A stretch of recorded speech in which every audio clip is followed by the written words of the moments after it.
In January 2019, a small research team did something almost nobody had ever seriously tried before. They fed the entire surviving text of the Book of Enoch, all 108 chapters of it, into an AI system originally built to find hidden patterns in earthquake data. Within 48 hours, the model started flagging things. Patterns buried in an ancient religious text that looked suspiciously similar to modern long-period astronomical cycles. The correlation came back at 94%, and then it got weirder. The text behind the silence.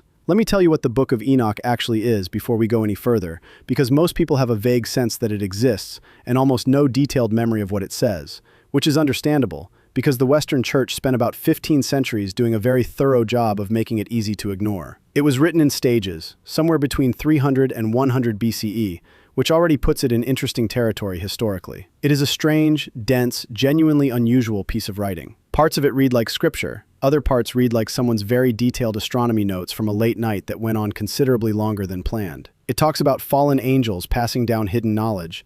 It describes the sun, the moon, and the calendar in a level of technical detail that feels a little out of place next to the more dramatic narrative sections. It is, in short, a book that does not fit neatly into any one category, which might explain why so many people found it easier to just file it away and move on. And here's the part I find quietly remarkable. The New Testament quotes it directly. The Book of Jude, verses 14 and 15, pulls a line straight from Enoch and treats it as something worth repeating to a first-century audience. So we have a book that the early church knew well enough to quote from, that the Ethiopian Orthodox Church treated as full scripture for over 16 centuries, and that Western Christianity eventually just kind of quietly set aside like a book you mean to finish reading and somehow never get back to. For centuries, the only complete surviving copy existed in Ge'ez, which is an old Ethiopian liturgical language, kept alive by Ethiopian monasteries while most of the rest of the world gradually lost track of the text entirely. And I want you to picture what that actually looked like in practice. While European libraries were misplacing their copies,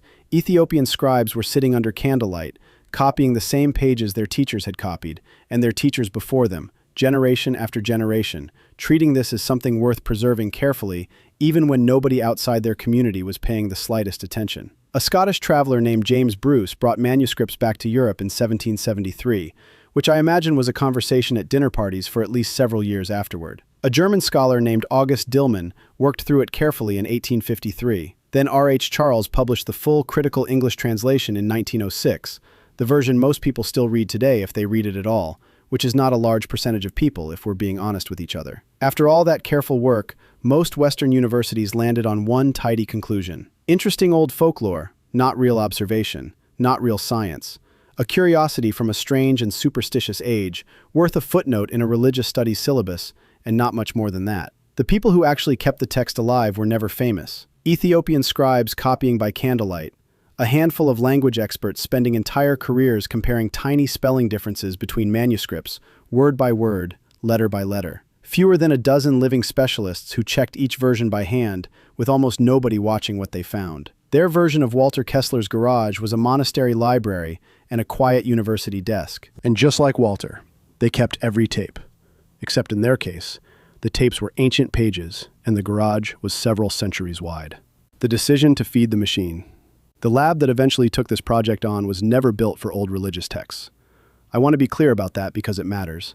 Its normal job had nothing to do with ancient language at all. The team spent most of their time filtering noise out of seismic data, the kind of faint, almost imperceptible shaking the earth does before larger events. Shaking too small and too quiet for any human ear or eye to catch without serious computational help. The Enoch project started quietly in October 2018, almost as a side experiment. A graduate student needed a large, complicated real-world dataset to test her pattern detection methods against, and the digitized Enoch manuscript collection happened to be sitting nearby, ready to go, which is the kind of origin story that would disappoint anyone hoping for a dramatic eureka moment, but which is also, honestly, how most genuinely interesting things start. Nobody involved expected headlines. They expected at best an interesting technical exercise, and at worst a very long afternoon spent confirming that an earthquake model has absolutely nothing useful to say about ancient religious writing, which would also have been a perfectly valid outcome. By January 12, 2019, the team had lined up 14 main manuscript families, along with every calendar section and star description scattered across the full text. That is roughly 42,000 words of ancient material, all carefully aligned and ready to be searched by a machine that had absolutely no idea what it was actually reading. And I do think there is something quietly funny about that image. An AI system that spent its whole career listening to rocks, now being handed the Book of Enoch and told to go find something. The first strange result came back in 11 hours. Not days, 11 hours. The model found slow, repeating patterns hidden inside the astronomy and calendar sections. Patterns that did not stay a fixed size. They stretched and compressed slowly, over long spans of time, like a breath drawn out over decades instead of seconds. And I want to be careful here because this is exactly the point in a story like this where things usually go careening off a cliff into pure nonsense. And I would like us to walk instead of jump. So let's take it slowly. A few team members assumed it was a bug in the code, a reasonable first instinct. They ran it again, same pattern. They ran it a third time with slightly different settings, same pattern. It was not going away no matter how many times they checked, which is either the beginning of a genuine discovery or a very persistent and embarrassing software error. And at that stage, it was genuinely not obvious which one. Official dismissal. In March of 2019, the team quietly reached out to 3 larger university departments and 2 senior experts in ancient religious texts. They wanted a second opinion before saying anything publicly, which is exactly the responsible thing to do when your own results feel too strange to fully trust on their own. The answers came back within a few weeks, and they agreed with each other almost word for word, which is itself a little impressive, given that academics agreeing on anything is not always guaranteed. Later editing by copyists. Numerical coincidence that happens naturally in long texts. Modern scientific ideas being read backward into an old book that was never meant to carry them. One reply, in what I assume was intended as a kindness, thanked the team for their interesting digital experiment, and gently suggested the patterns were simply copying errors that had built up slowly over hundreds of years of transmission. Not one of them asked to see the actual raw data. Let me say that again because it deserves to sit there for a moment. Not one of the experts who responded asked for the model's full output, or for the manuscript alignments the team had spent months building, or for anything beyond the initial description they had sent along in the letter. Which, look, I understand this. I genuinely do. If someone handed me a spreadsheet full of AI correlation numbers from a model trained on earthquake data and asked me to weigh in on an ancient religious text, I might give a similar cautious response. The system worked exactly the way academic systems are designed to work. It just happened, in this particular case, to be wrong. 2,000 years of quiet persistence. And here is where I want to slow down for a second, because this is the part of the story that I keep coming back to. Think about the actual length of the chain of people who kept this text alive without ever knowing why it might someday matter to anyone outside their small circle. Ethiopian copyists working steadily since the 300s. James Bruce carrying manuscripts home across the sea in 1773, which was not a short or comfortable trip. Dillman publishing his careful edition in 1853. Charles finishing his critical text in 1906 after years of line-by-line comparison.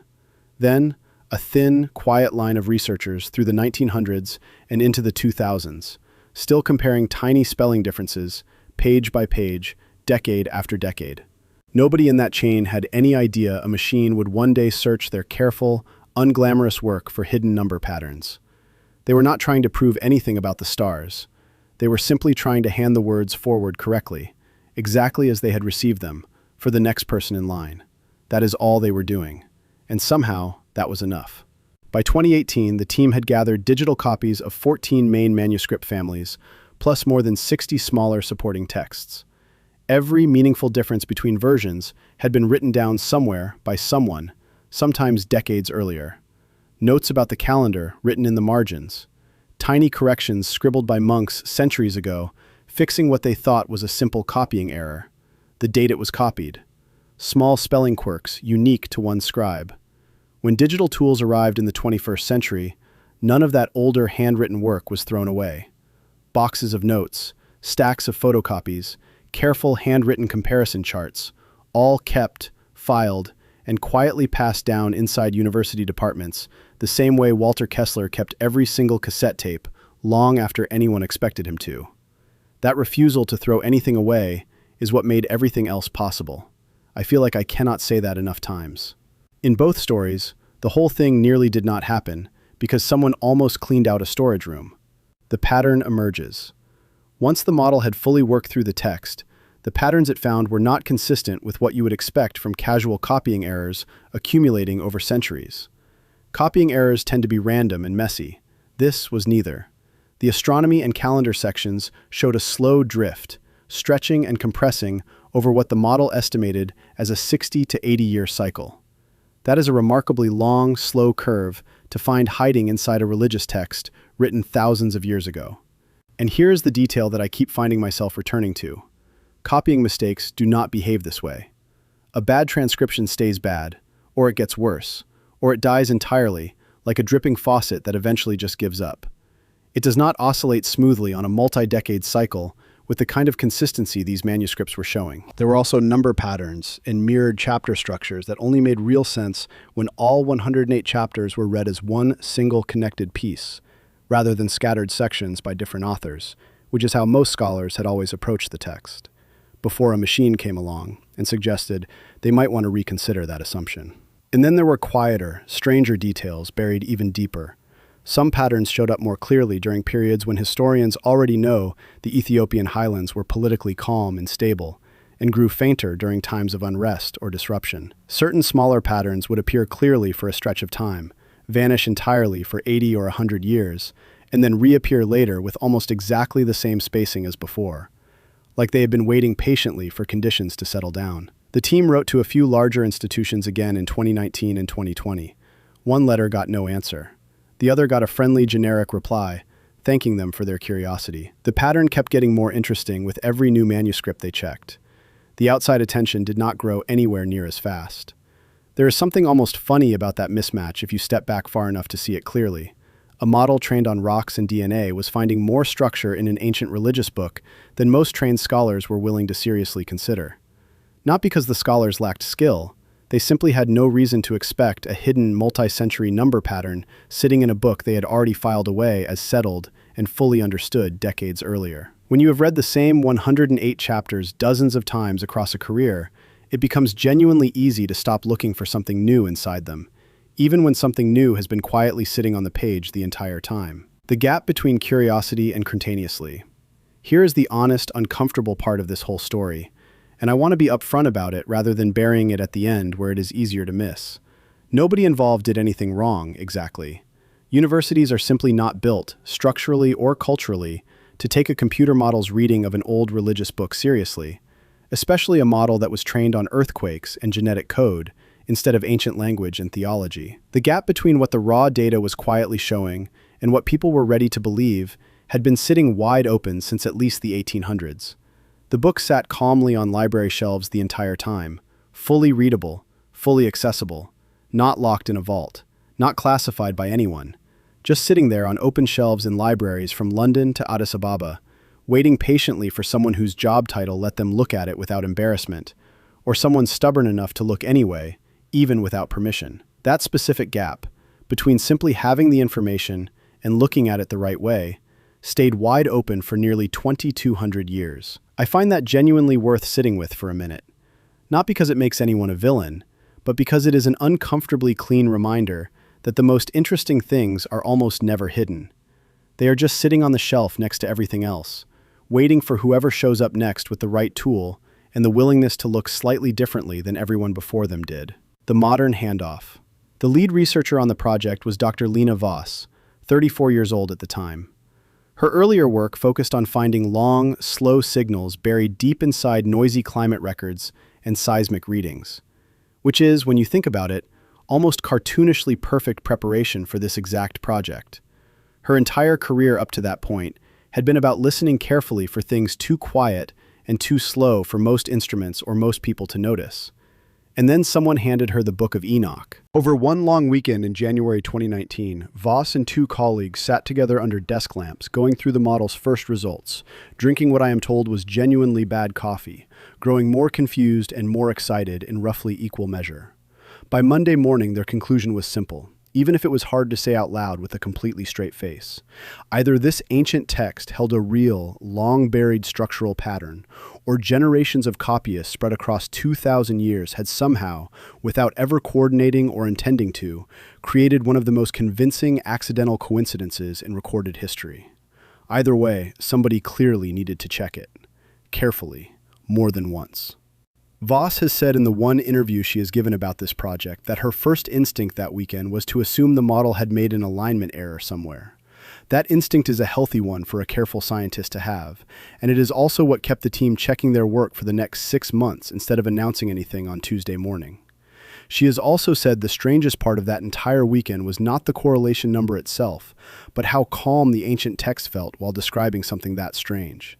No dramatic language, no claim of a miracle, just careful, repeated description, page after page, the way a person writes down something they watched happen many times and wanted future readers to trust. Which, if you think about it, is exactly what Walter Kessler was doing, just with a cassette deck and a stopwatch instead of a quill, and in Nebraska instead of ancient Judea. The laboratory analysis. By January 12, 2019, the full manuscript alignment was complete. The model cleanly separated the repeating structures from ordinary copying noise, then went further, cross-referencing the slow drifting patterns against 3 separate modern astronomical datasets covering the same multi-century stretch of time the text seemed to describe. The correlation came back somewhere between 91 and 94%. And I want to say here, loudly and clearly, that a number that strong made the researchers nervous rather than excited. Which is exactly the right response, and exactly what separates this story from the kind of thing that ends up in a breathless cable documentary with ominous music and slow-motion panning shots of old manuscripts. They checked it again from scratch. Then a third time, using a completely separate manuscript group and a different outside astronomical dataset. Over the following 6 months, the number held steady. Not perfectly, but close enough that the statistical argument for dismissing it as pure coincidence kept getting harder to make convincingly. What the analysis points toward. The leading idea right now, and I want to be genuinely careful about how I say this, is still very much an idea under review. Papers from 2024 and 2025 are still working through it. Nobody is printing anything on a t-shirt yet. The proposal is this. Parts of the Book of Enoch may preserve a very old tradition of watching the sky carefully over long stretches of time. Written in religious and symbolic language rather than modern scientific language, but still tracking real, slow-moving cycles embedded in the stars and the calendar. Cycles that modern instruments only learn to measure with real precision within roughly the last 100 years. If this idea holds up, and I want to stress the if because this is precisely the point where stories like this usually abandon caution, and I would prefer not to do that, it would not mean the ancient authors understood modern astronomy the way we do. It would mean something quieter and, to my mind, more remarkable. That careful, repeated observation of the sky, carried out over generations without modern instruments, can still leave behind a real and traceable fingerprint, one that survives translation, survives centuries of copying, and shows up clearly enough for a machine trained on earthquake data to notice it by accident one afternoon in January 2019. The skeptics have notes. Now for the fair pushback, because there is plenty of it, and it genuinely deserves real attention here, rather than a quick dismissal buried somewhere near the end, where it is easy to skim past. Correlation on its own is not proof of any real connection. 2 long, smooth curves can drift alongside each other purely by coincidence across 2,000 years, especially if you do not control carefully for that basic statistical possibility. Long, slow trends correlate with other long, slow trends. That is a mathematical fact, not a conspiracy. The oldest complete Ge'ez manuscripts we actually have in hand date back to the 1400s and 1500s. That leaves more than 1,000 years of earlier history where the text could have been changed, added to, or trimmed down in ways no living scholar can fully trace. That is not a small gap. There is also no clear explanation yet for exactly how skywatching knowledge would have been encoded into religious writing in the first place, let alone preserved so consistently across so many separate copying traditions across so many centuries. A mechanism missing from an otherwise interesting theory is a problem worth taking seriously rather than hand-waving around. And there is a real and constant risk of reading modern scientific ideas backward into a book written by people thinking about the sky in a completely different way, for completely different religious reasons, with completely different expectations about what any of it meant. These are not small objections. They are exactly the right objections. Voss and her team have said so themselves in every public statement they have made, and that kind of restraint is honestly both rare and refreshing, and worth noting out loud. They describe this as a lead worth following, not a discovery worth announcing. Somewhere between this proves everything and this means nothing, which is, as I have said before and will probably say again, where real investigation almost always lives. The bigger picture. Step back for a moment, because this is the part I keep returning to when I think about this story late at night, which is apparently something I now do. This pattern sat quietly, undisturbed, for roughly 2,200 years. It was never hidden, it was never locked away. Major libraries from London to Addis Ababa held complete copies of this text the entire time, sitting openly on shelves for anyone to read. Anyone with enough patience and enough access could, in theory, have noticed something odd buried in those old star charts and calendar sections at almost any point over the last 200 years. But none of the usual academic tools were built to catch it. Language experts study grammar and word choice. Historians study dates and context. Neither group was ever really set up to treat all 108 chapters as one long, unbroken dataset, stretching quietly across centuries of copying. The gap between having the information and looking at it the right way stayed wide open for nearly 2,000 years. It only finally closed because one small, curious team decided to treat an old religious book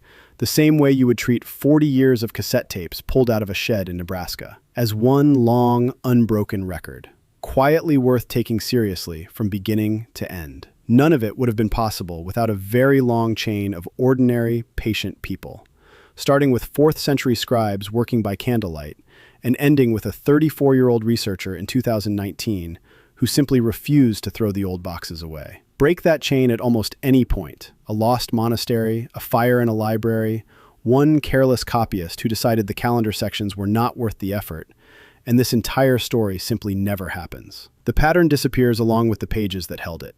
Nobody ever finds out. The machine never gets to look. And we never have this conversation. The scribes who copied this text by hand and the scholars who studied it quietly through the 1900s never lived to see a computer search their careful work for hidden patterns. The digitized manuscripts and the model's results now sit safely in a research archive, and a formal, peer-reviewed paper has been working its way through review since late 2024, the academic equivalent of waiting for paint to dry. Except the paint, this time, might have something genuinely interesting to say when it finally dries. Next time something feels easy to dismiss, remember this old book. For 2,000 years, it seemed like legend, yet it may have preserved a real record. If stories like this are worth your time, hit subscribe so you do not miss the next one. The shelf has a lot more on it.